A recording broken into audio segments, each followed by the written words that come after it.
네, 저희는 정치본색 오늘 함께할 세 분 소개해드립니다. 노영희 변호사, 김성환 평론가, 시사평론가 그리고 김민아 시사평론가 나와 있습니다. 안녕하세요. 네, 안녕하세요. 예, 어제 뭐 윤석열 씨 그 조사받는 모습들은 보셨을 텐데 조사받고 그냥 바로 또 병원으로 갔더라고요. 그것 때문에 또 사람들이 어젯밤에 아이 갔다가 어디로 뭐 도망치는 거 아니냐. 그래서 사람들이 댓글에 난리가 났더라고.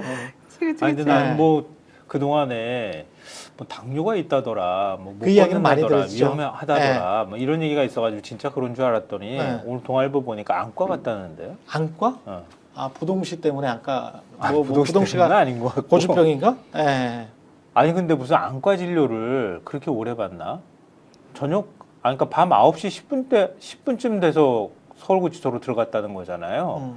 그러면은 헌재에서 나간 시각이 5시가 안 됐단 말이에요.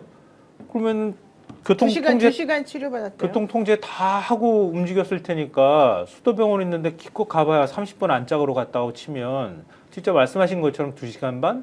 3시간을 넘게 거기서 있었다는 얘기가 되는 거잖아요. 그렇죠. 뭔 안과 진료를 3시간 이상 받아? 아이들 뭐 가신 거예요. 김에 뭐 잠도 자고 링거도 좀 맞고 좀 그랬나? 사람들은 유튜브를 봤을 것이다.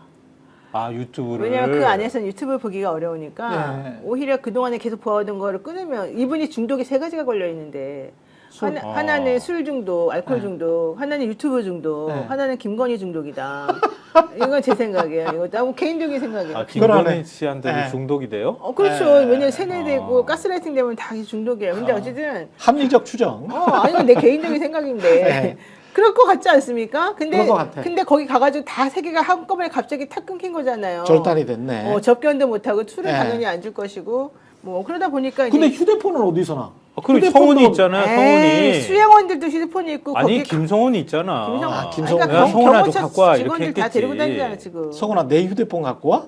아니 아이 자기 아. 휴대폰 못 아무 쓰겠지. 누구나 성훈이 네 상관없어. 휴대폰 갖고 오라고 하면 되죠. 근데 사실은 그러면은 증거인멸이나 이런 것들도 어젠가 한겨레 단독으로 난 거 있잖아요.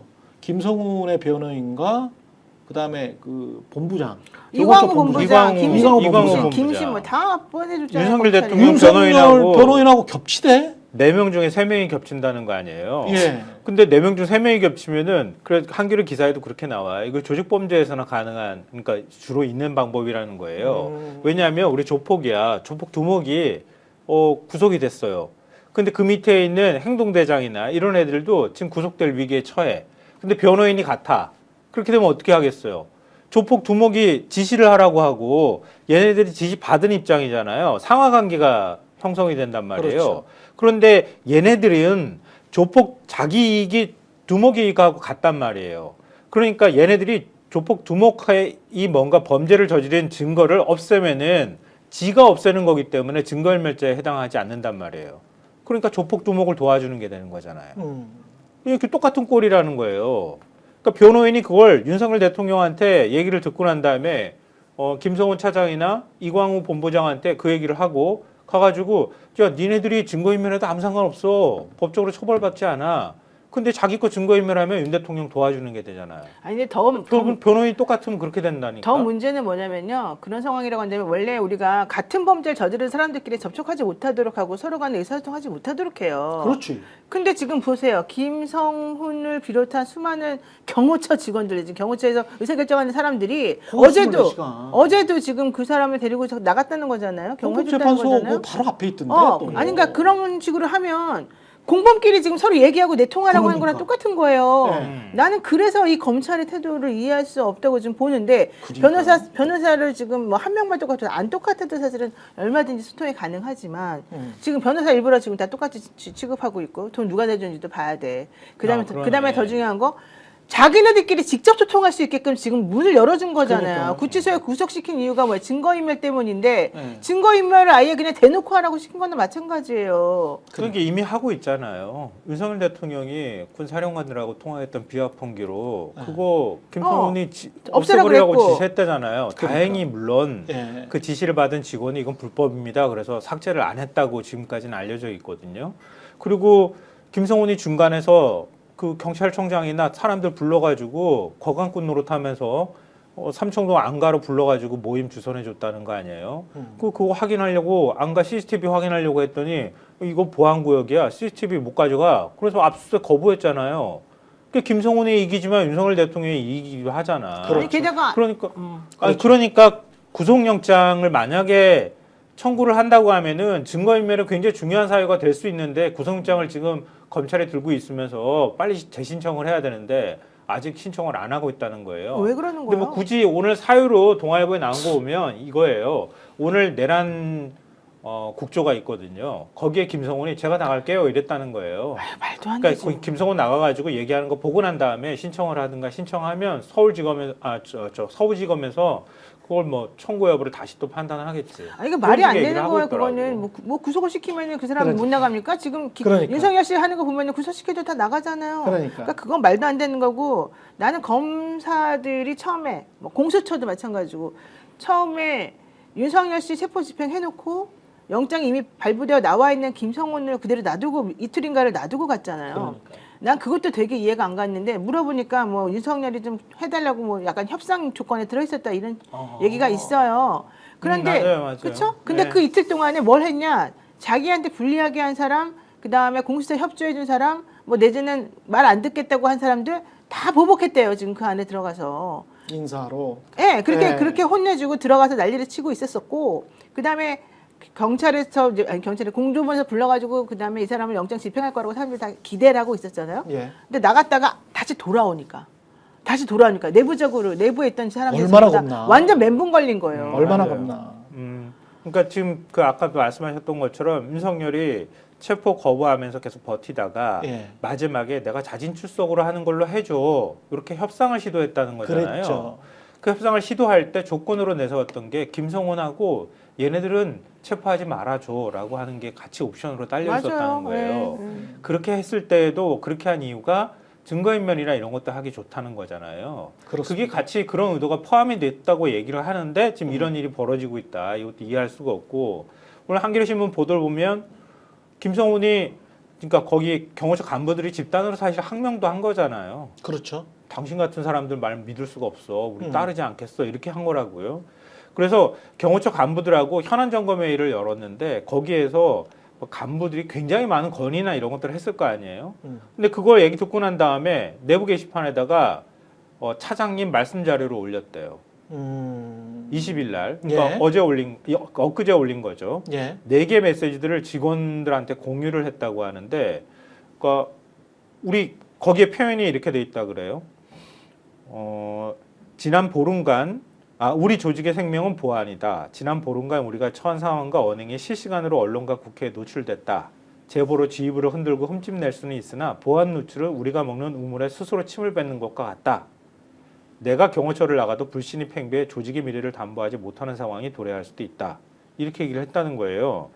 근데 일종의 지휘부 흔들기라고 보고 있다는 거예요, 이 사람이. 예. 그 경호처 내부 직원이 우리 이렇게 가면은 다 지금 사법 처리 받을까봐 정말 겁이 나요. 이러면서 언론한테 경호처 상황을 바깥에 얘기한 게 너 지휘부 흔들기야. 이렇게 규정을 했다고 하는 건데 경호처 직원들은 그 얘기를 듣고 난 다음에 뭐라고 할까? 이 자신들의 의견을 다 묵살하고 난 다음에 이게 경호처 직원들을 오히려 드자비하듯이 이렇게 잡으려고 하는 의도를 갖고 있는 거 아니냐? 그럼 내부적으로 말씀하셨던 것처럼 굉장히 씁쓸해하고 있다고 하는 거예요. 예. 공수처가 이렇게 제대로 대처를 못하고 있는 거 아닌가? 검찰은 일부러 지금 뭔가를 빼주고 있는 거 아닌가? 윤석열을 위해서 그런 말씀들을 많이 하시는데 대통령 병원 방문과 관련해서도 기자들이 물어봤습니다. 공수처장한테 오동훈 공수처장한테 물어보니까 병원 방문은 언제 알았어요? 이렇게 물어보니까 미리 인지한 건 아닌데 이렇게 이야기를 했네요.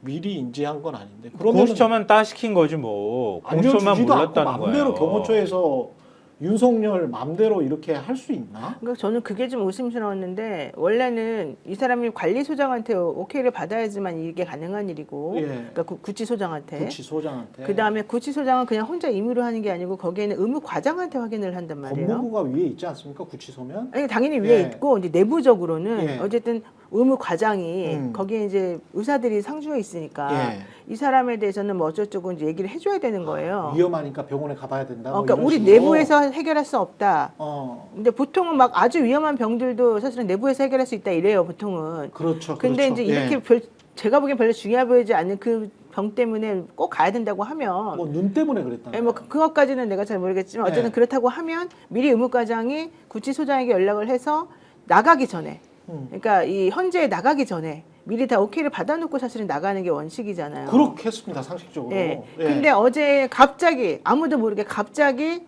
헌재에서 구치소로 가는 줄 알았더니 그쪽으로 발길을 돌렸다 이렇게 그렇죠. 나오고 공수처장은 전혀 몰라갖고 사람들 6명이나 구치소로 보내고 뻘짓하고 있었다. 이게 이제 두 번째잖아요. 그렇죠. 예. 그러고 난 다음에 속보로 계속 나오는 내용은 무슨 일 때문에 거기 가는지 아무도 모른다.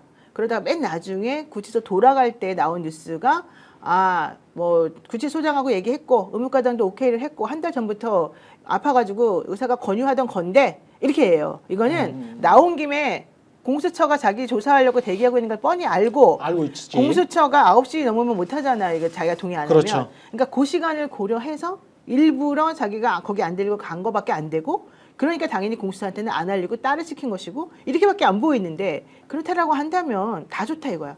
그럴 수 있지 개인적으로. 하지만 여기서 구치소장은 그러면 안 되죠. 구치소장은 공수처장에게 얘기를 해줘야 되죠. 미리 그러네. 얘기를 해줘야 예, 되죠. 예. 사실은 지금 헌재 나가 있으나 이 사람은 이러저러 해가지고 오늘 저녁에 뭘 할 예정입니다.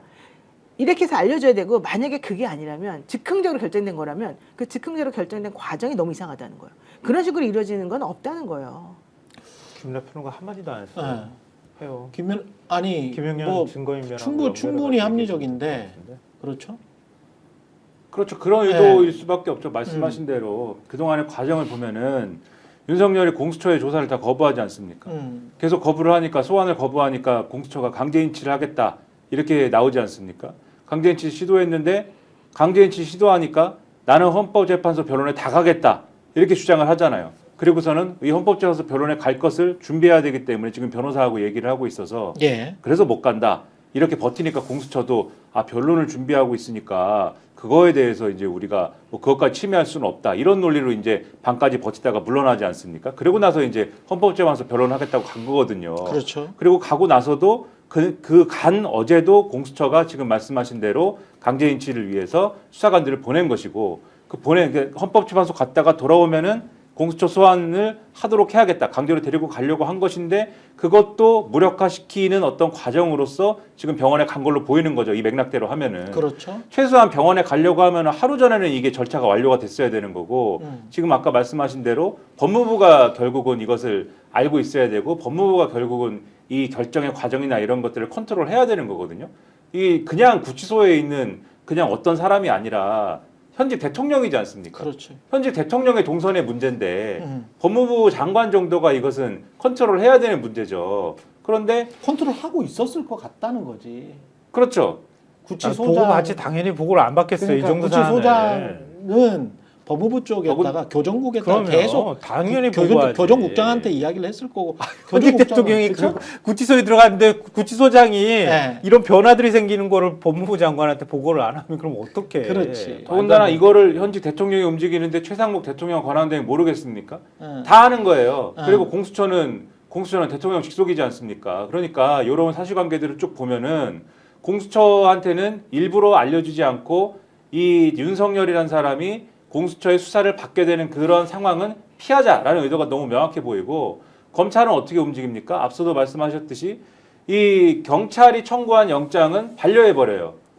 그 경호처 차장에 대해서. 그렇죠. 반려해버리고 경호처 김성은? 차장은 이후에 경찰이 청구하는 뭐 예를 들면은 이 안전가옥에 대한 압수수색 영장이나 이런 것도 그냥 이런 것도 허가를 해주지 않습니다. 경호처 차장이. 예. 여기는 형소법 110조, 111조에 의하여서 허가가 있을 때만 압수수색을 할 수 있는데 이 CCTV나 이런 것들에 대한 압수수색을 하려고 하니까 안 됩니다. 해버립니다. 경호처 차장은. 예. 그리고 어제 윤석열이 헌법재판소 들어가는데 보면 멀끔하지 않습니까? 상태가.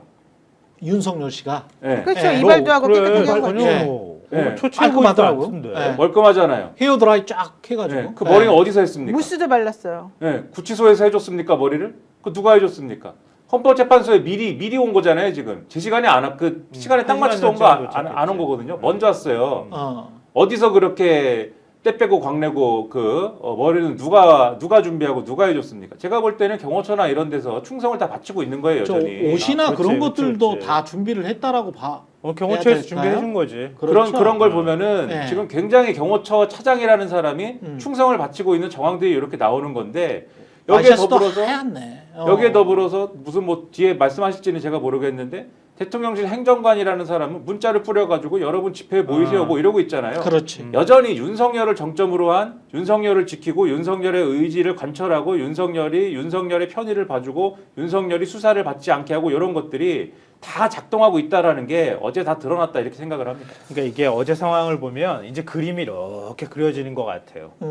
왜냐하면 그러니까 지금 단순히 윤석열이 헌재 출석하느냐 아니면은 뭐 병원에 가가지고 진료를 받고 들어왔느냐 뭐 이런 차원의 문제가 아니라 그들의 전략이 보이기 시작했다는 거예요. 그렇습니다. 왜 명백합니다. 느닷없이 헌법재판소에 나가겠다고 얘기를 했을까? 공수처 조사를 회피하기 위한 방법이다라고 그렇죠. 하는 게 한 가지가 보이는 거잖아요. 둘째로는 공수처를 왜 조사를 회피하려고 할까? 저렇게 굳이 뭐 이렇게 묵비권 행사한다면서 왜 이렇게 피하려고 하지? 라고 하는 걸 또 하나 키워드를 해석해 주는 게 김용현이 포고령 1호 작성했던 노트북하고 휴대전화 파쇄하라고 지시해가지고 행정관이 내가 다 부셔버렸어요 이렇게 얘기를 했다는 거 아니에요 검찰에서? 이 굉장히 흥미로운 부분이야. 왜냐하면 포고령 작성과 관련된 물증이 다 사라져버린 거예요. 그러면 포고령 그러면 어떻게 작성했어? 라고 하는 얘기는 김용현 입이나 윤석열 입을 통해서 나와야지 확인이 가능해. 예. 근데 한번 다시 그림을 그려봐요. 지금 윤석열의 가장 큰 혐의는 위헌적인 계엄령을 선포했다는 거야. 그렇죠. 근데 어제 차기한 변호사가 헌재에서 뭐라고 했어요? 하이브리드 전쟁이 위협이 있기 때문에 안보 위협이 생겼어. 이 논리를 들고 나왔어. 예.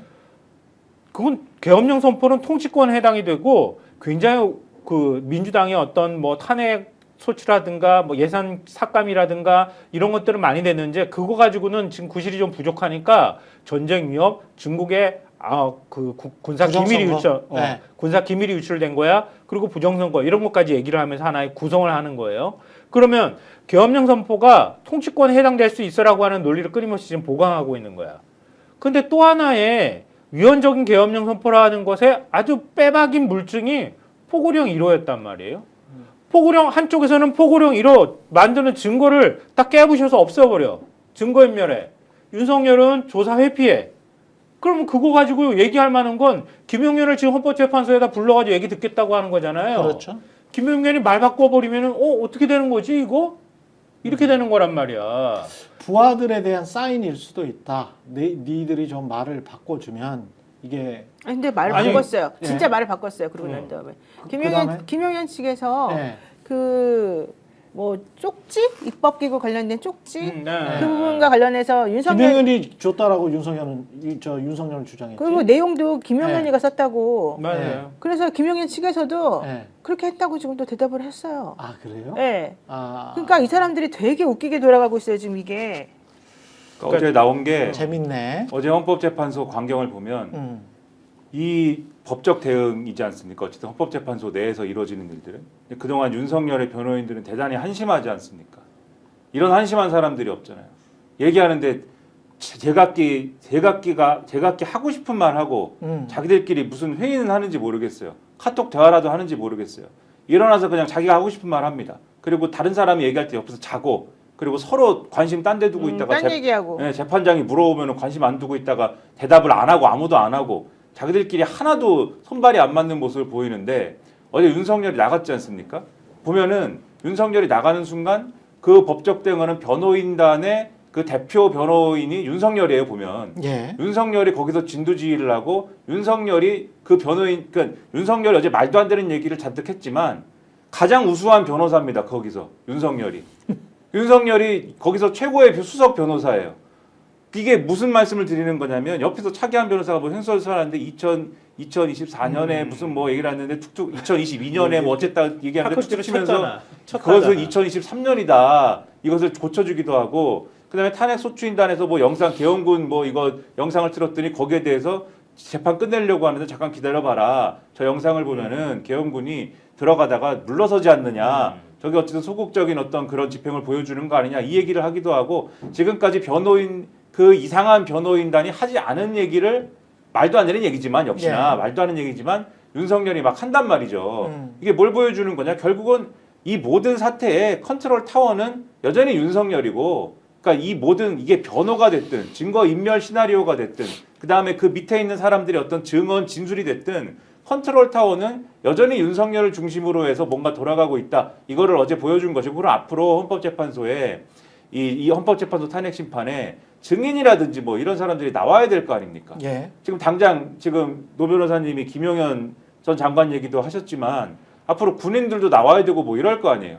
그러면 군인들이 나와가지고 윤석열이 지금도 그런 영향력을 가지고 있는 현직 대통령으로서의 직무정지가 됐지만 윤석열이 그렇게 버티고 앉아서 3년이라고 막 고쳐주고 그다음에 적극적으로 그렇게 앞으로 자기가 셀프 변호를 그렇게 하기 시작하면 과연 그러한 지금 윤석열이 시켰어요. 윤석열이 문을 때려 부수라고 했어요. 윤석열이 국회의원을 끌어내라고 했어요. 이렇게 진술한 군인들이라든가 이런 취지의 어떤 얘기를 해줘야 될 증인이라든가 또는 그러한 증거의 어떤 것들을 얘기하는 또 소추인단이라든가 이런 사람들의 어떤 그런 주장이나 이런 것들이 어떻게 이제 방어가 되겠느냐라고 하는 부분에 있어서 이 윤석열은 그거에 희망을 갖고 있는 거죠. 그래서 이게 물론 헌법재판소에서 먹히지 않을 거라고 저는 봅니다. 안 먹힌다고 보지만 그러한 악독한 어떤 의도 그리고 이런 상황들이 이 드러난 어떤 그러한 광경이었다라고 보는 또 거죠. 어제 먹히지는 않을 거라고 아니, 어제 봐요. 네. 헌재에서 재판관이 계속 물어볼 때 윤석열 씨 변호인단이 계속 한 말이 뭔지 아세요? 예.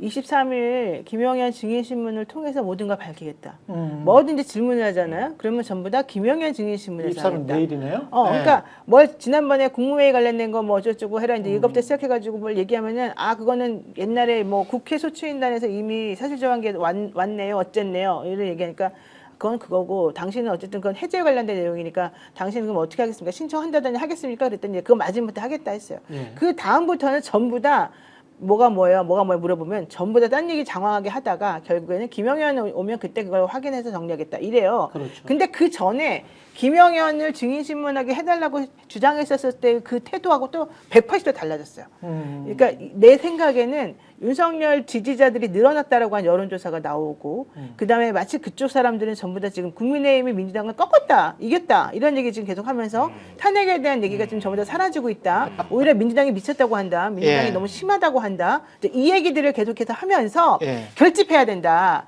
봐라 대통령이 이렇게 나서니까 이제 진실을 밝힐 때가 왔다. 많은 사람들이 우리 쪽으로 돌아서고 있다. 이 메시지를 보내면서 김영현이도 왔다 갔다 사실은 좀 추천기 마치 윤석열하고 반대되는 말 한 것처럼 했다가 그리고 그날 그 23일에 정하기 바로 직전에 있었던 그 재판 16일인가 그때 있었던 재판에서는 서로 막 다투는 듯이 보였는데 어제 나와가지고는요 모든 걸 다 김영현한테 밀어요. 근데 그거는 그냥 미루는 게 아니라 아주 확신을 사서 믿는 마음으로 미루는 거더라고. 내가 그 변호사들의 말하는 태도를 보니까. 예. 그러니까 이거는 그리고 난 다음에 김영현 측에서도 맞다 이런 식으로 나와요. 최상목한테 뭐 쪽지 준 거가 대통령은 아니었고 뭐 누구는 아니었고 뭐 내가 쓴 거 맞고 뭐 이런 식으로 나와요. 그러니까 이게 자기네들끼리 말은 안 하더라도 앞으로 어떤 방향으로 가야 된다라고 하는 자기네들끼리 계산이 다 쓴 거고 그쪽으로 가면 우리가 이길 수 있다라고 하는 희망을 자기네들이 가지고 있는 거고 본인들끼리는 아까 말한 것처럼 김성훈한테도 뭐 너 알아서 이렇게 해라라고 말한 거랑 똑같이 김영현도 너 봤지? 분위기 어떻게 들어가는지 봤지? 너 말 조심해라. 이래가지고 알았어요. 우리도 그쪽으로 대답해볼게요. 이런 식으로 서로 얘기하는 것 같은 느낌을 제가 딱 받았어요. 그렇죠. 근데 그 굉장히 심각한 문제인데, 그러니까 윤석열이가 계속 헌재를 나가겠다고 하는 건 일종의 내란 선동 카퍼레이드 하겠다는 뜻이거든요. 그렇죠. 선전선동하겠다는 거야. 네. 계속 여론조하겠다는 거예요. 계속 결백함을 주장하는 거예요. 예. 근데 그러는 뒤에 그러니까 윤석열이 뭐 미리 어제 얘기를 다 해버렸잖아요. 김용현한테 일종의 지침을 주는 지침 거야. 주는 거죠. 김용현은 충성도가 굉장히 높다고 알고 있거든, 자기가.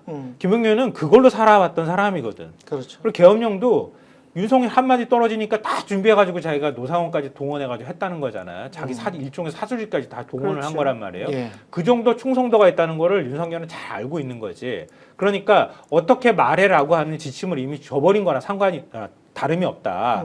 그럼 김영현 불러가지고 헌법재판소에서 물어보면은 사실은 제가 뭐 적극적으로 나서가지고 중간에서 역할을 했고요. 뭐 윤 대통령은 사실 잘 몰랐고요. 이렇게 얘기를 하면서 대통령을 거쳐서 그냥 내려온 것뿐이라는 식으로 얘기하고 윤 대통령은 결국 김영현한테 속은 사람이 되는 것처럼 얘기를 하는 구도를 만들어갈 거예요. 아니 근데 뭐 헌법재판관들이 그걸 믿겠습니까? 물론 이제 그들의 전략은 그런 거예요. 거기에 이제 속는 사람이 많이 생길까 봐 걱정돼서 하는 예. 얘기인데 그러는 사이에 김성훈이나 이런 인간들은 계속 비화폰 기록이나 이런 거 지울 거야. 그럼 비화폰 통화 기록 싹 지워버리면은 그 다음에 남아있는 건 사령관들의 진술밖에 안 남잖아요. 예. 저것들이 입 맞췄네? 이렇게 나온다고. 그러니까 어떻게 진행하고 굴러갈지가 너무 훤하게 보이는 것들을 지금 하고 있는 건데 그렇죠. 이런 거에 극우 유튜버들이나 이런 사람들, 유튜브들 계속 보는 사람들은 이런 논리들을 전하지 않을 거란 말이에요. 그럼 계속 선동할 거라고. 기본적으로 이제 거짓말들이 굉장히 많기 때문에 지금 어제 했던 말들 중에서도 윤석열 씨는 거짓말쟁인 것 같아요. 말만 하면 거짓말쟁이다, 거짓말한다라는 말이 과언이 아니다라고 생각을 합니다. 윤석열 씨가 어제 했던 대표적인 정말 납득하기 어려운 거짓이라고 생각되는 그런 말들을 한번 모아봤는데요. 그거 한번 보시고 한번 판단을 해보시죠. 예. 기획재정부 장관에게 준 적이 있으십니까? 저는 이걸 준 적도 없고, 그리고 나중에 이런 계엄을 해제한 후에 한참 있다가 언론에 뭐 이런 메모가 나왔다는 것을 기사에서 봤습니다.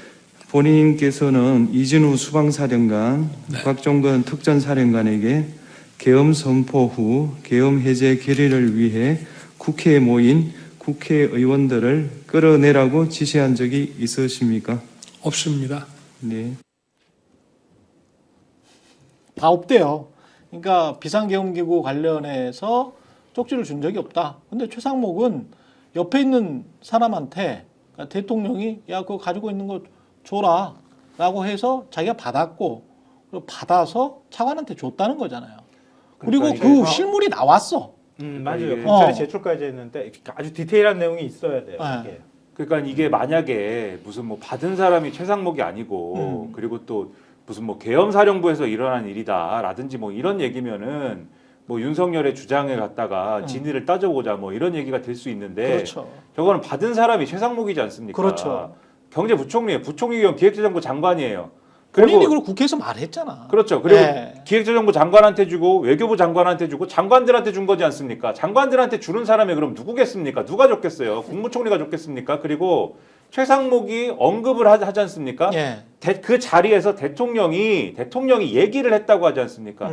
자, 그거를 이제 뭐 이거에 대해서 잘 봐라. 그렇죠. 쪽지 내용 잘 봐라라고 얘기를 했고 예. 대통령이 직접 주진 않았지만 옆에 보좌하고 있는 사람이 줬다지 않습니까? 그렇죠. 이거를 얘기를 했지 않습니까? 예. 그러니까 요 말을 들었다라는 증언이 있는 거고 정황을 봐도 그런 것이고 이 쪽지는 대통령이 관여하는 방식으로 줬을 수밖에 없는 거예요. 그런데 그렇죠. 저 사람은 네. 나는 쪽지를 준 적도 없고 내용도 몰랐다라고 얘기하는 거잖아요. 저 사람 윤석열. 네, 예. 내용도 몰랐다라고 얘기하는 거잖아요. 준 적이 없다라고 하면은 그건 야 이게 굉장히 기술적인 얘기다. 직접 준 적이 없다는 얘기인가? 이렇게 막 생각을 해볼 텐데 내용을 몰랐다라고 지금 얘기하는 거거든요. 언론을 보고선 내가 알아서 야 이거는 정말 내가 몰랐던 얘기여서 김영현한테 물어볼까 생각했는데 김영현은 구속이 돼 있는 상태여서 나는 물어볼 기회가 없었다. 이런 말도 안 되는 얘기를 하고 있는데 거짓말이라고 생각할 수밖에 없는 지금 그런 얘기를 지금 하고 있는 거죠. 그렇죠. 근데 어쨌든 이게- 저 사람은 저렇게 미안해요. 네. 저렇게 얘기할 거예요. 비상구구 쪽지도 안 줘라고 말한 거는 예.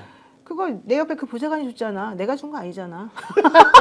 그냥 그렇게 나갈 거예요, 그 사람은. 그러니까 진짜로. 예. 여기에서도 제일 핵심적인 내용은 뭐냐면 우리가 막 얘기하다 보면 막 이렇게 논점이 흐려져가지고 그러는데요. 윤석열 말 중에 포고령을 실행할 의지가 없었대. 의사가 의사도 없었고. 없었다고 얘기를 해. 네. 포고령은 형식적인 것일 뿐이었어.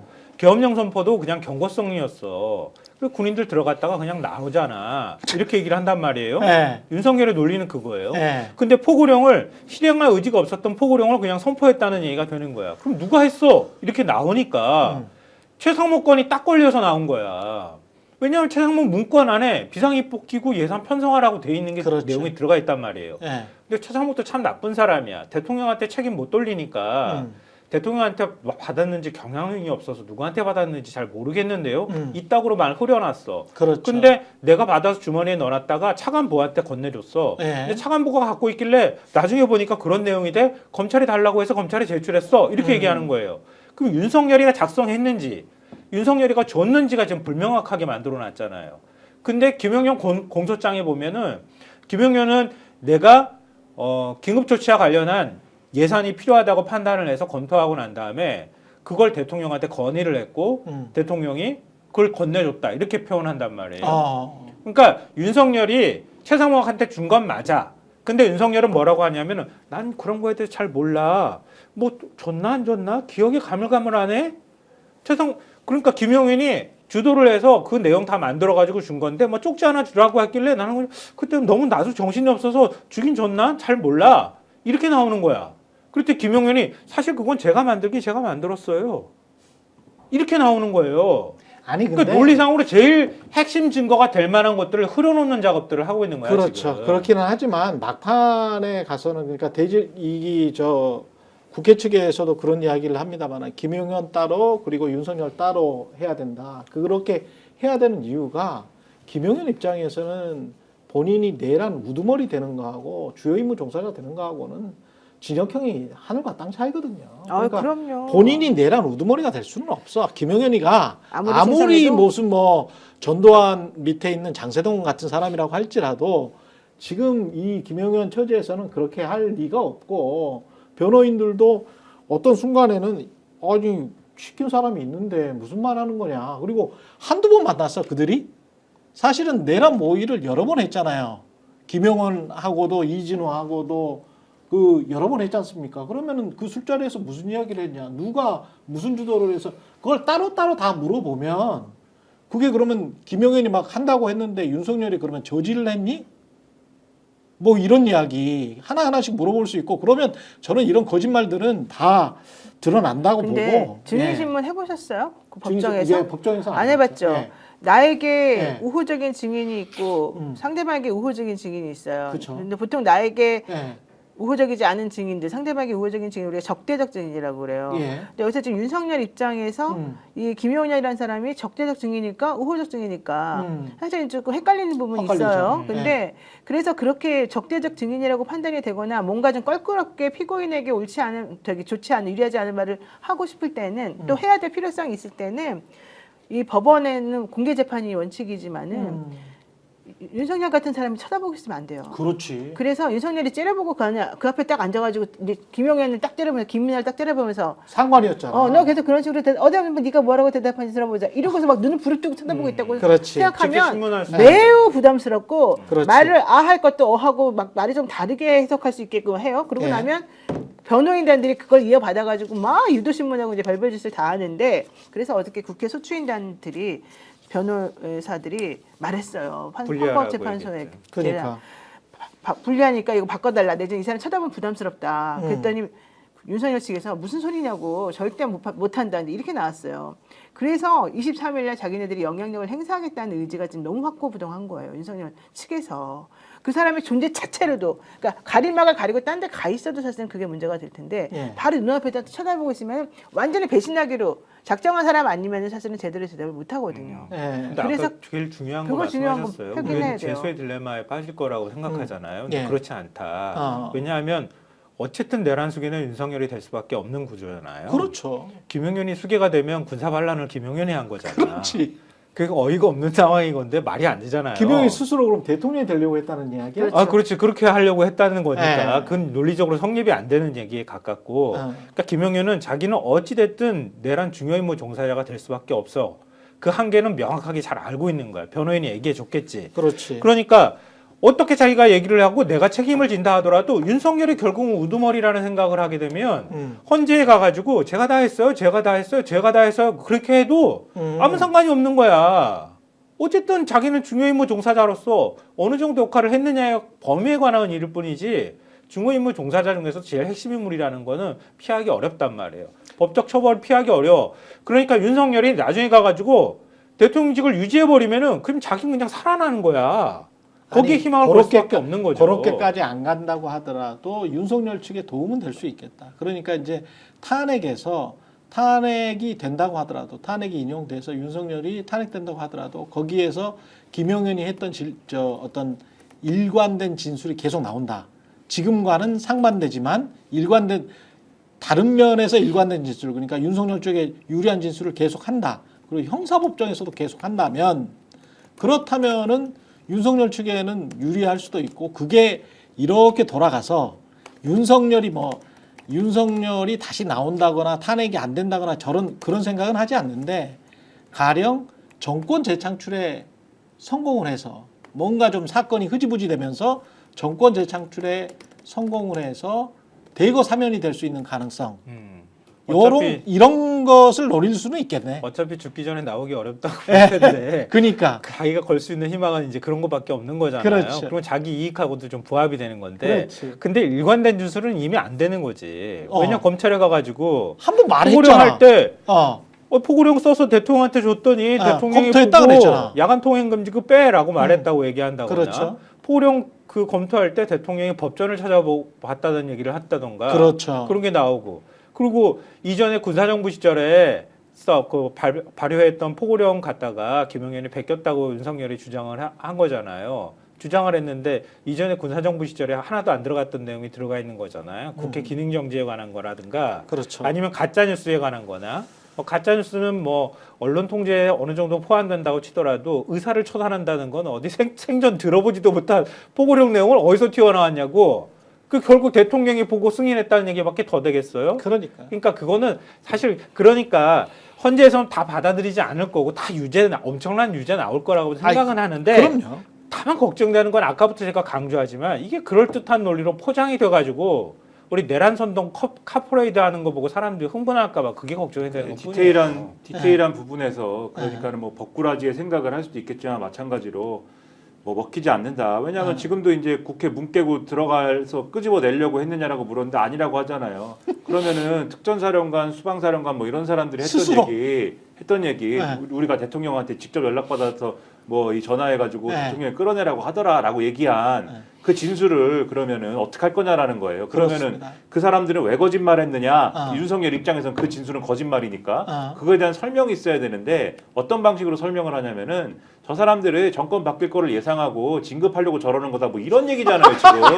근데 그거는 말이 애초에 안 되고 그런 방식으로 설명이 안 되고 이 사람들이 그러면 윤석열이 그렇게 주장해가지고 이 사람들이 나중에 그러면 그렇습니다 저희가 한번 진급을 해보려고 뻥 쳤습니다. 그렇게 할 리도 없는 것이고 그렇게 말을 바꿀 리도 없는 것이고 말이 안 되지 않습니까? 그러니까 이런 얘기는 다 윤석열이 그냥 거짓말하고 있어 이렇게 결론 날 수밖에 없는 얘기고 자기는 뭐 이렇게 용을 쓰지만은 디테일한 부분으로 가면은 다 깨질 수밖에 없는 거고 그리고 예를 들면 어제도 부정선거 얘기 물어봤더니 뭐라 그럽니까?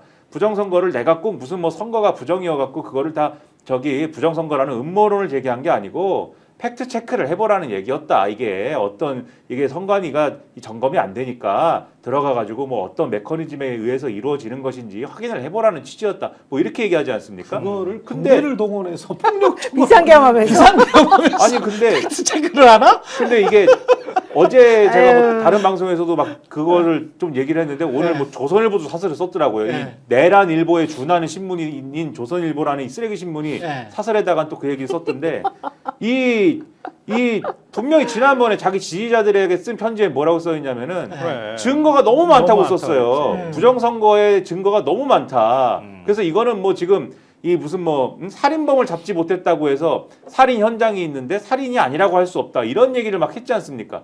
근데 지금 헌법재판소 가서 한 얘기는 그게 아니고 지금 살인인지 아닌지를 확인하려고 내가 지금 군대를 보냈다 이렇게 얘기하는 거잖아요.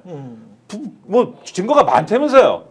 근데 왜 지금은 헌법재판소에 가서는 증거를 확인하려고 들여보냈다고 합니까? 그러니까 이런 게 안 맞지 않습니까? 그래서 결국은 말씀하신 것처럼 여론전의 차원에서 여러분 내가 부정선거 얘기를 하려고 그랬습니다. 이 얘기를 하려고 시도를 하는 것이겠지만 법적인 뭐 이런 차원에서는 먹힐 수 있는 얘기 하나도 없는 거고 그리고 여기에 대해서 이 보수 세력 그리고 집권 세력은 국민의힘이 의지를 가지면 이것도 다 정리하고 끊고 갈 수 있는 그런 얘기인데 허술한 얘기인데 국민의힘이라는 보수 세력이 이걸 끊고 가지 않고 윤석열이 저렇게 하고 있는 거에 구구 세력의 어떤 그러한 여론에 업혀가야겠다 이 생각을 하니까 그런 스탠스로 계속 가려고 하니까 그러니까는 이 극우화된 파시스트화된 그러한 지지 세력이 서울 서부지법을 때려 부수고 이런 일이 그래서 일어나는 거예요. 그러니까 전 그 생각 어제 했는데요. 우리가 민주화 이후에 정말 최악 중의 악인 대통령을 뽑았구나.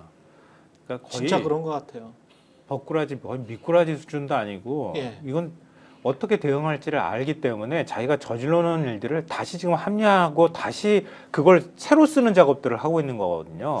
논리를 새로 구성하고. 예, 그 주변에 있는 사람들도 어떻게 그렇게 악하지? 아니 어떻게 이렇게 뻔뻔하고 그러니까 후하고 치는지를 그 변호인들도 역시 양심이 다 없어. 마찬가지인데요. 예, 그러니까 그런 사람들이 모여가지고 계속 궁리만 하는 거야.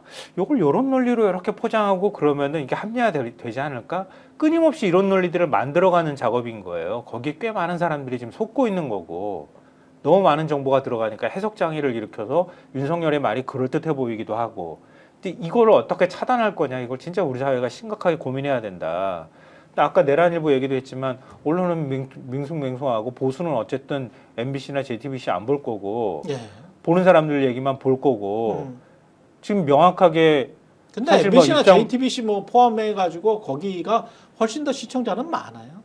그렇긴 해도 훨씬 많으면 뭐 그리고 하겠어요. 뭐 유튜브까지 포함하면은 훨씬 더 많아. 많기는. 그러니까 예. 이게 여론조사 결과에 대해서 민감하게 민주당 쪽에서 좀 반응하지만 너무 과잉 반응하는 것도 별로 좋지는 맞습니다. 않지만 예. 근데 좀 불안감을 느끼는 게 예. 어찌됐든 그들이 계속 목소리가 커지고 있잖아요. 그게 여론조사의 일부분 반영이 되고 있는 거란 말이에요. 예.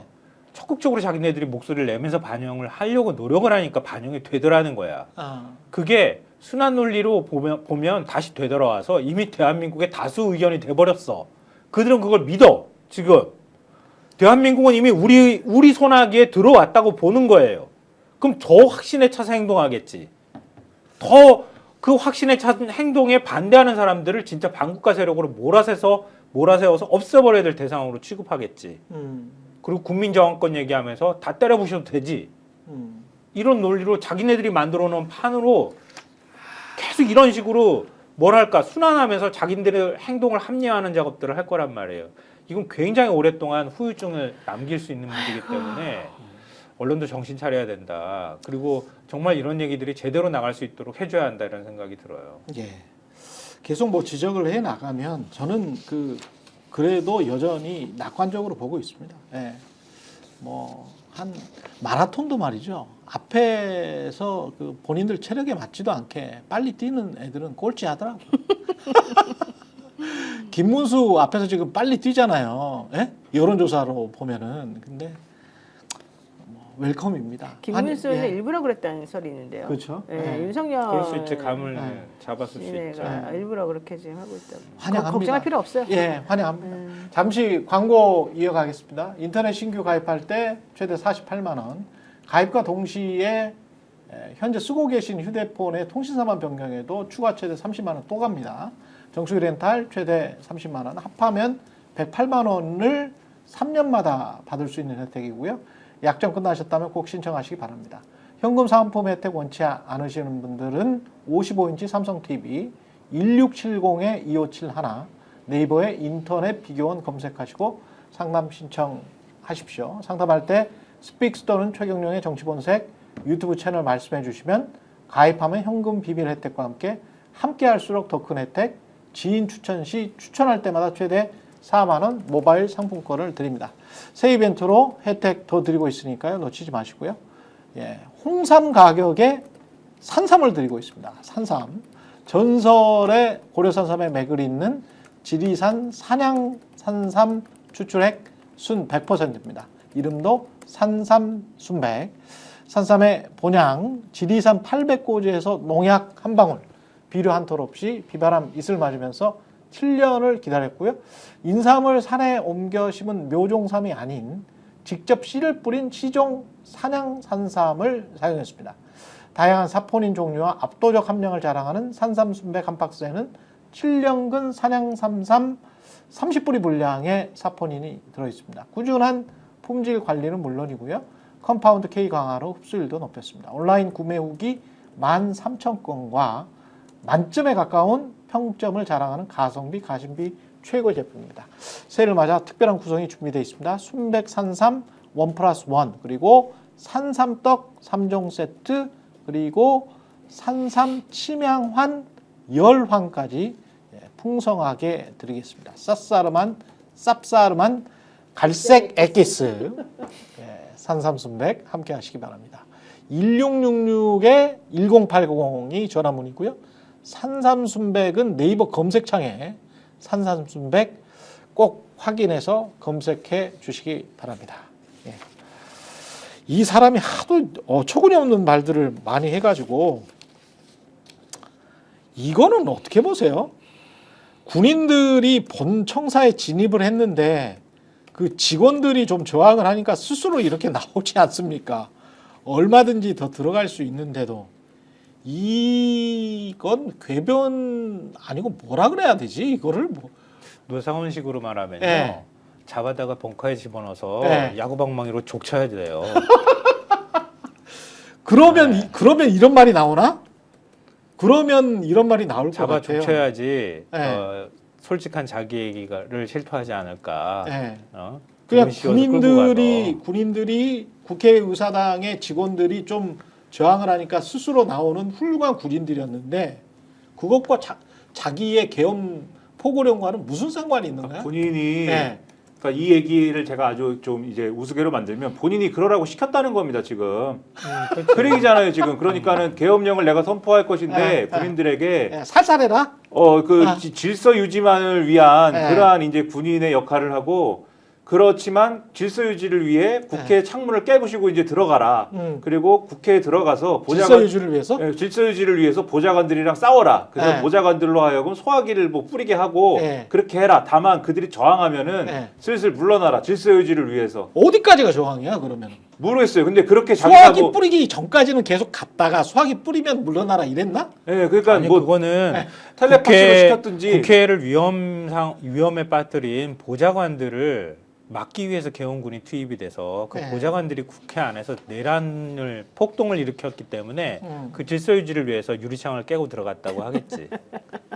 우리가 막 소설을 써줘. 나 막 뭐 어떻게 소설을 써줘야 될지 모르겠어. 왜냐면 의원들은 본회의장 안에 들어가 있었으니까. 너무 친절해 우리는 진짜. 이것도 뭐 이거는 어떻게? 근데 그러면서 예. 윤석열이 한 진짜 황당한 얘기가 그러면서 그런 말도 안 되는 얘기를 주워 섬기면서 뭐라고 했느냐 그런 얘기들을 하면서 이 자기가 설사 그날 그러니까 국회가 또 그날 계엄 해제 의결을 한 게 너무 급하게 돼서 뭐 요건에 안 맞는다 이런 얘기를 국회법에 맞지 않다 예, 그랬죠. 하면서 그러니까 그날 사실은 또 벙커에서 열심히 찾아본 거죠. 사실 이게 안 맞을 수 있는데 트집 잡을 거 없는가 제 생각에는 찾아본 거예요. 그러니까 그날 밤에 제가 사실 12월 3일에서 4일 넘어가는 그날 밤에 의심을 했거든요. 국회에서 이거 해제 의결해도 안 하겠다고 하는 거 아닌가, 따르지 않겠다고 하는 거 아닌가, 어디 다른 데서 막 방송을 하면서 떠들면서 그걸 의심했는데 다행히 해제가 돼서 그때 다들 뭐 신이 나고 그랬지만 저는 이제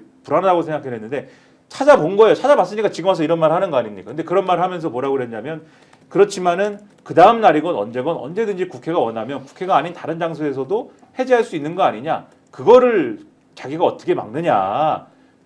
대통령이 아니라 저기서 대통령 약자론을 얘기합니다. 대통령이 아니라 이 나라는 국회가 언론이 슈퍼갑 아니냐. 그렇기 때문에 이거는 계엄이 쭉 이어질 수가 없고 계엄은 해제를 원하면 해제할 수밖에 없는 그런 구조이다. 그러니까 다 이런 식으로 얘기를 해요. 그러면 왜 비상입법기구는 왜 만들려고 했습니까? 그러니까는 이 쪽지는 내가 모른다라고 지금 하는 거거든요. 아까 말씀하셨지만은 그런 구조의 이런 아주 미봉적인 거짓말들을 하고 있는 건데 근데 이거를 딱 보면은 엄마한테 과자 먹다가 걸린 초등학생이 하는 방식의 어떤 그런 거짓말이지 그런 미봉적인 거짓말이지 재판 받다가 이렇게 얘기하면 판사한테 혼나죠. 일반적인 증인 같으면은 피고인 같으면 그러니까 과자 먹다가 여기 부스러기에다 묻었는데 안 먹었어요. 막 이러면서 이렇게 그렇지. 하던 애가 갑자기 그렇지. 생각이 나는데. 그렇지. 참. 아니 그 아까 그 말도 대한민국에서 국회 언론은 대통령보다 훨씬 초갑이라고. 강한 초갑이다. 그러니까 이런 사고 방식을 계속 꾸준히 해왔기 때문에 망상에 시달린 거예요. 끊임없이. 아니 그리고 내 자기 뜻대로- 맘대로 거부권 내 뜻대로 행사하고 하고 싶은데 저것들이 계속 막는 거야. 자기 맘대로 언론인들 명예훼손으로 고발해가지고 검사들 시켜가지고 그렇게 된 거 아니에요? 아니 그래놓고 한다는 게 예. 입법기구를 새로 만들겠다는 내용이잖아요. 예. 쪽지를 자기는 부인하고 입법기구가 뭐냐고 되묻고 있으나 결론은 나 이 국회 인정 못해. 국회들 너무 시끄러워. 얘네들 내 말을 너무 안 들어. 얘네 절로 가고 내가 만든 입법기구 하에서 내가 편하게 일을 해보고 싶어. 그게 사실은 자기 의지의 반영이고 그게 바로 이번 개헌의 저는 이유라고 보는 거거든요. 그러면 그 입법기구라고 하는 게 정확히 뭐예요? 근데 인제 와가지고 그게 뭐냐고 물어보니까 나 쓴 거 아니야. 나는 모르는 일이야. 변호사들도 그렇고 이 사람도 그렇고 뭐 하나를 인정하지를 않아요. 정말 비겁하고 구질구질하게 말을 할 수가 없는데 이 사람은 지금 한이 맺힌 거예요. 이 국회의원들, 특히 민주당 국회의원들한테 이거를 그대로 넘어가 줘야 되는 겁니까? 이 거짓말 말도 안 되는 거짓말들 하고 있는데 난 정말 이해가 안 가요. 그리고 예산 국회에 들어간 돈 다 자르고 입법기구에 관련된 예산 다 확보하라 그러고 이건 보세요. 다른 거 볼 필요도 없어요. 선관위도 야 내 맘대로 이게 몽땅 다 돼야 되는데 니네 왜 자꾸 공정하려고 그래? 너 부정선거를 몰아버린다? 결론은 이거잖아요 지금. 그러니까 이게 약간 자아분열된 사람들이 보이는 완전 행동이에요. 미쳤어요, 지금. 포고령을 실행할 의지가 없었다고 얘기를 하잖아요. 거짓말을 의사가 아주 없었다고 그냥 그러잖아요. 정말, 근데 김용현은 포고령 위반으로 이재명, 박주민, 그다음에 한동훈 3명을 체포하려고 그랬더니 검찰에 고발하잖아요. 예. 내가 체포하려고 했었는데 저거 엉뚱한 얘기한다고 그러면서 검찰에 고발했는데 그럼 김용현 포고령은 또 김용현이 실행하려고 했구나. 윤석열이 안 하고. 아유. 서부지법의 사랑제일교회 전도사가 난입한 것 아닌가라는 것과 관련해서 JTBC가 보도를 했는데 사랑제일교회 쪽은 명단에는 없고 우리 공식적인 직책을 맡는 사람이 아니다라고 밝히긴 했어요. 그렇긴 하지만 그럼에도 불구하고 이 사람이 정광훈 씨 스스로 이제 유튜브 채널을 운영을 하면서 사랑제일교회 예배를 집전하는 영상이 올라와 있고 정광훈 씨의 영상이 올라와 있고 일부 개신교 유튜브 채널에서는 이 사람을 사랑제일교회 전도사로 임명됐다라고 한 그런 소식을 언급한 바가 있다라는 거죠. 이 정광훈과 이때 이 난입과 관련해서는 정광훈이 이제 막 부추기고 그랬던 측면들은 분명히 있잖아요. 정광훈 목사 고발 얘기는 제가 당했잖아요. 할게요. 고발. 정광훈 네. 목사 얘기하지 마요. 아니 정광훈이 분명히 이제 부추기고 그런 측면은 있잖아. 정광훈 있는데 목사 그 얘기 해도 돼요? 고소해가지고. 그 얘기 방송에 해도 돼요? 해도 돼요? 아니 방금 전에 해요. 네. 종합경찰서에서 전화가 왔는데 정광훈 씨가 저한테 명예훼손 그 다음에 뭐 모욕 이렇게 해가지고 형사 고소를. 고소를 형사 했어요. 고소를 했대. 그러니까 제가 얘기할게요. 객관적으로 나온 것만. 그래서 아니, 이분이 미치겠어. 정광훈 네. 씨에 대한 얘기하는 건 좀 네. 조심하자. 네. 그 모든 걸 다 김성환이가 하자. 아니 뭐 누가 해도 그 네. 판사실 발로 차고 들어갔던 사람 네. 누구냐 막 이렇게 신원인이 막 궁금했는데 네. 경찰이 긴급 체포를 했다고 하잖아요. 네. 근데 기독교 전도사로 그동안에 알려줬고 지금 보도 내용을 그대로 제가 전해드리는 거예요. 예. 이모 씨라고 얘기를 하는데요. 그렇죠. 정광훈 목사 사랑제일교회 명도 집행이 있었잖아요. 음. 그때 막 앞에서 화염병 던지고 막 어마어마했잖아요. 영상도 있더라고요. 결국은 명도 집행 못했어. 예. 대법원에서 그 판결까지 났는데도 불구하고 그거 화염병하고 쇠파이퍼 동원할 때 그때 앞에서 가로막았던 사람 중 한 명이었대요. 영상에 있더라고요. 네. 예. 그래서 그 10명이 체포됐었는데 그 중에 한 명이었고 사법 처리까지 받았다고 합니다.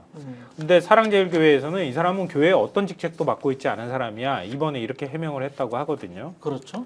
근데 이전에 뭐 영상들이나 이런 것들이 계속 나오기 때문에 정광훈 관련성을 씨는 사랑제일교회 목사가 또 아니라고 그러는 것 같은데? 그래요? 본인도? 우리는 말을 조용히 합시다. 아니라고 그러는 것 말을 같아. 조심합시다.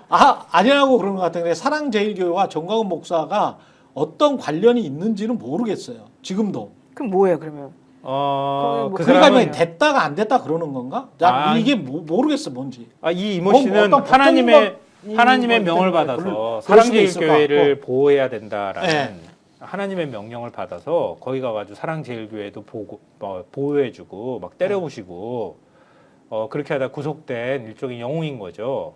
그런데 이번에 서부 지법도 가가지고 때려부신 거지 같이. 그것과 사랑제일교회는 관련이 없다라고 이제 사랑제일교회에서는 주장을 그렇게- 하고 있다. 우리 너무 조심스럽게 얘기하는 거 아닌가? 이거 한번 걸려봐. 긴급 체포돼서 이 사람이 일종의 주동자 중에 한 명이기 때문에 이 사람 네. 배우가 누군지 이 사람도 이제 한번 실형 선고 받았던 사람이면은 몇 년 안에 쉽게 나오지 못할 것 같거든요. 이 사람 긴급 체포 받았죠. 네, 그 정도 될 거라고 신원이 하면은 있기 뭐 때문에. 우리가 흔히들 얘기하는 것처럼 3년에서 7년 사이 소유죄까지 적용되면 10년 이상 뭐 이렇게 얘기 나올 정도면은 어찌 됐든 간에 뭔가 불지 않을까 싶거든요. 그렇죠. 뭐 그때 이 사람 입에서 정강원 목사 이름이 나오는지 안 나오는지 보죠, 뭐 한번. 예, 네. 알겠습니다. 근데 거기 그 진짜 상- 청와대 행정관이 예. 이거를 사실은 배우 다 이 예. 얘기 있잖아요. 예. 이거 JTBC에서도 나오고 봉지욱 기자도 계속 얘기한 거예요. 그렇죠. 예. 성사명 행정관. 예. 예. 이름까지 말해버리네. 아니 뭐 나왔던데 뭐 다. 네. 아니 얼굴도 말했는데 나왔죠. 나왔는데 근데 이거 완전히 조직적으로 지금 그러면 정말 대대적으로 이거 파봐야 되는 거 아닙니까? 그러니까 대통령실의 행정관, 네. 행정관은 네. 또 대통령실은 또 꼬리자리 그래. 똑같아. 꼬리자리를 하면서. 사표 냈다고 하대요. 그렇죠. 사표 냈다고 하고. 성사명 행정관이라고 그다음에 소개하면서 사랑제일교회는 자기들이랑 관련이 없다라고 하고. 정광훈 씨는 지금 사랑제일교회 목사인지 아닌지 확인이 안 되는데 저는 이 사람을 목사라고 부르는 것 자체가 조금 문제가 있다라고 봐요. 그럼 사실은. 아니 저도- 기독교계에서도 저는 사실 밀어내야 이렇게 돼요. 얘기를 뭐 김건희 씨처럼 구약을 두고 뭐 애웠다 그랬죠. 네, 외우고 예, 말고. 그런 수준은 아닙니다만 저도 하나님을 믿는 입장에서 정광훈 씨가 집회에서 나와서 하는 말이 하나님의 말씀 같지는 않습니다. 이 사람은 목사라는 칭호가 매우 불쾌하게 들립니다. 근데 왜 기독- 기독교계에서는 가만히 있는 거예요? 왜? 아니 아니 가만히 있지는 기독교계에서도 않아. 지금 그러면 왜 반발하고 소리 못 있다고. 떼요? 그 사람하고 많이 단절을 했다라고 그러더라고요. 지난번에 변상우 기자가 그 겸공에 나와서 이렇게 쭉 설명을 해줬거든요. 많이 단절을 했대요. 아니, 그러니까 단절한 거를 알려주고 그다음에 목사라는 거를 뺏을 수는 없어요. 다시 그런 걸 못 쓰게? 뭐 기자라는 그 명칭을 뺏을 수 있습니까? 한 번 기자는 무조건 기자여야 돼요? 아니 그게 아니고 어차피 라이센스가 없잖아 변호사처럼. 아니 여기 아니 목사도 뭐 안수 받고 뭐 아, 하는지 목사가 되잖아. 목사는 라이센스가 있구나. 진짜. 네. 이게 네. 천주교면은 네. 중앙에 이제 그 중앙 집권적인 시스템이 있어갖고 그렇게 할 수가 있는데 네. 목사는 자기가 소속된 예를 들면은 그 교단에서 뭐 퇴출되거나 그런 건 있을 수가 있겠지만은 그렇지. 자기가 예를 들면은 새로 교단 뭐 만들면 종파 하나 되잖아. 만들면 되는 거죠. 본인이 교단 만들면 그냥 돼. 만들고 목사란 말을 막 써도 돼요? 자기가 교회가 있고 하면은 그러니까 자기가 이제 이 신학대학을 나오고 뭐 이런 네. 것이 있으면은 이제 그런 것을 할 수 있게 돼 있나 봐요. 그러니까 뭐 그렇죠. 그러고 있는 건데 네. 근데 저는 목사도 목사인데 네. 그리고 유튜브도 유튜브인데 네. 그런 것도 참 사회 암적 존재고 참 힘든데 우리도 유튜브지만 우리는 이제 사회 암적 존재가 아니지 않습니까? 네. 우리는 사회의 빛과 소금이 되고 있고 예. 빛과 소금이 되려고 하고 네? 아니 그들은 그렇게 생각 안 할 거야. 예, 뭐 그들은 어떻게 생각할지 모르지만은 우리는 그렇게 노력하고 있고 네. 뭐 그렇게 가는데 예. 아무튼 이게 아까도 말씀드렸지만 국민의힘이라는 집권 당이 이거를 인준하고 그들에게 선물을 보내고 선물을 보냈는데 그들이 오히려 이자들한테 화를 낸다고요. 이따위 선물 보내지 마라. 너희들이 윤석열을 위해서 해준 게 뭐가 있느냐. 윤석열을 지켜야 될 때 우리한테 이런 선물이나 보내고 이런 제대로 한 것도 배승희가 한 말 없으면서 아니에요? 배승희? 배승희도 하고 그다음에 몇 명 그런 태도를 그 보이면서 유튜브들, 예. 이거 이전 선물 보내지 마라라고 하면서 그것에 만족해하는 구독자들에게 슈퍼챗을 받고 이러면서 또 벌고 그리고 이제 보도를 또 보면은 그런 게 있다는 거 아닙니까? 국민의힘에 이제 그 헌법재판소 앞에서 집회할 때 국민의힘에 이제 국회의원이 올라갔고 여러분 안전하게 집회를 하시오 이랬는데 그 어떤 사람이 부정선거에 대해서 한마디 해봐라 그러면서 했는데 저는 사이다 발언 같은 거는 제 본분은 아닌 것 같고 이래서 내려갔더니 바로 뒤에 올라온 뭐 유튜버가 이 국민의힘 쓰레기 같은 정당이고 뭐 너희들은 뭐 조중동과 똑같고 이런 뭐 좌파에 물들었고 뭐 이런 얘기하면서 쌍욕을 또 했다는 거예요. 그러니까 극우 유튜브에 끌려가면서 이렇게 극우 유튜브들한테 욕을 먹으면서도 선물을 보내는 국민의힘의 이런 태도 그리고 아까 대통령실 행정관 말씀하셨잖아요. 헌법재판소에 대통령님 오십니다. 문자 보내갖고 여러분 모여주세요라고 문자를 보냈다면 예. 서울 서부지법 때려부신 그날 예. 그날은 아무도 그러면 그 시위하시는 분들에게 문자를 안 보냈습니까? 이 사람 시민사회수석실 소속이었는데 그렇죠. 아무도 문자 안 보내고 아무도 현장에서 뭐 관여를 안 하고 그랬습니까? 대통령실에 의문이 자연스럽게 생기잖아요. 그러면 이거를 관리하고 그다음에 요 시위하시는 분들에게 문자를 보내고 할 정도면 평소에 그거 유튜브들하고 소통 안 합니까? 소통한다고 그 김대남 씨가 다 불었잖아요, 지금. 우리는 불었다고 알고 있지 않습니까? 그러면 아직은 그분만 혼자 있습니까? 조직적으로 움직이는 게 있는 거 아닙니까? 아직도? 의심할 게 한두 개입니까, 지금? 요런 게 박동을 하니까 그거 유튜브의 세계가 더 확장되고 지금 국민의힘의 전체 지지층이 다 극우화되는 상황이 벌어지잖아요. 제가 그렇죠. 국민의힘 지지층에 이제 정신이 이상해지고 있다가 아니라 이게 우리 편 논리야라는 게 크게 인준이 되면은 우리 편 논리로 따라간단 말이에요. 그렇죠. 하나 이글스가 이상해지면은 이제 그만해. 네, 하나 이글스 팬들이 이상해질 수가 있는 거예요. 예. 그러니까 예. 네. 하나 이것이 이것도- 팬들이 착하다면서요? 예. 그러면요. 그러니까 하나 이글스가 좋은 팀이니까 하나 하나 이글스 이글스는 팬들도 꼴찌를 하더라도 끝까지 그렇죠. 지지를 합니다. 이 엄청 팬들이 착하대. 굉장히 또 네. 훌륭해가지고. 그래서 하나 이글스가 훌륭한 팀이다. 이것도 지금 판단이 어이가 흐려질까 봐 그냥 여기까지. 사실관계만 제가 말씀드릴게요. 그 뭐죠 권영세 비대위원장은 제가 볼 때는 윤석열 대신에 선물한 거다. 윤석열 씨와 그의 배우자 대신에 선물해 준 거나 다름이 없다. 그렇죠. 이렇게 저는 권영세. 생각하고요. 그래서 지금 민주당 김용민 의원이 선관위 질의했대잖아요. 예. 선관위에서 이거 한번 검토해 볼 필요가 있는데 위반 소지가 있어, 법 위반 소지가 있어 이렇게 했다는 거예요. 예. 그게 선거법 112조에서 기부 행위 예외로 규정하지 않는 내용이다라고 이제 선관위에서 보고 있다고 하는 건데요. 예. 112조에는 당 대표가 연말이나 명절에 당 경비를 써서 정당 명의로 중앙당, 시도당 직원들에게 선물하는 행위는 기부 행위의 예외로 인정이 되도록 돼 있어요. 예. 그러면은 권영세 비대위원장이 자기 지구당 위원장이나 이 사람들한테 설 선물 보내는 건 아무 문제가 없어. 근데 유튜브한테 보냈잖아. 문제가 될 소지가 있다고 선관위가 얘기하니까 국민의힘이 뭐라고 반박을 하냐면요. 김용민 의원의 선관위 질의는 누워서 침뱉기역이다. 선관위 질의 전에 민주당 이재명 대표의 설 선물은 어땠는지 먼저 살피는 것이 현명할 것이다. 아, 이게 전형적인 이 딱 논법이야. 제가 볼 때는. 이재명 대표가 설 선물을 당원들한테 주거나 네. 당 지구당 위원장한테 주는 건 아무 문제가 없는 거예요. 네. 유튜버한테 줬다고 하면 문제가 되는 거지. 그렇지. 그 이재명 대표도 유튜버한테 줬잖아요. 이렇게 얘기를 해야 되는 거지. 네. 이재명 대표 주지도 않는 설 선물을 가지고 이재명 대표 설 선물 주는 건 문제가 없어. 이렇게 나오는 거야. 그러니까 길에다가 노상방뇨를 한 다음에 네. 너 왜 노상방뇨했어? 그랬는데 오줌은 이재명 대표 싸잖아요. 뭐 이렇게 얘기를 하는 거예요. 계속. 아유, 대박이다 네. 대박. 이재명 세 글자 아니면은 뭐 말을 비유가 못하는 정확합니다. 사람들이. 아니 이재명도 오줌 싸잖아. 이 얘기잖아 그러니까요. 지금. 그 얘기 지금. 아, 좋다. 그래. 훌륭한데? 여기까지 아, 제가 좀 약속이 있어서 훨씬 늦었어. 약속이 지금. 있어요? 최경영 정치본색 노영희 변호사, 김성환, 김인하 시사평론가 함께했습니다. 저는 내일 다시 찾아오겠습니다. 고맙습니다. 고맙습니다. 스픽스는 말하는 언론입니다. 대세는 유튜브, 그중에서 스픽스. 좋아요, 댓글, 구독, 알림 설정. 여러분이 저희를 사랑해 주시고 우리가 여러분을 사랑하는 4가지 방법입니다.